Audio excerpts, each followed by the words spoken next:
Lisa, my first value this week is at the wide receiver position, and it's Michael Pittman Jr. of the Indianapolis Colts. Now, last week, he was a bit of a disappointment. He only had 2 catches. He had 28 yards. That's not going to win you a lot of money on FanDuel. But the good news is that he did see 9 targets in that game, which equated to a 21.4% target share. Over the last month, Pittman's averaged a pretty solid 17.5% target share for that Colts offense. Now he gets a Texans secondary that no longer has Bradley Roby because of a PED suspension. And even with Roby this year, they've ranked as a top 10 matchup in adjusted fantasy points allowed to wide receivers. So at $5,600, Pittman makes a lot of sense as a cheap wideout. I also like David Montgomery, who's $6,200 this week. The Bears get the Lions, and Detroit has been the friendliest team in football this year for opposing fantasy running backs. That's a big plus for Montgomery.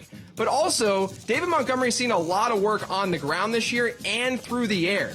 He's now had 10 or more carries in every single game this year, and since Tariq Cohen's season-ending injury, Montgomery's averaged a really solid 13% target share per game. So at $6,200, he's a really nice value in a plus matchup.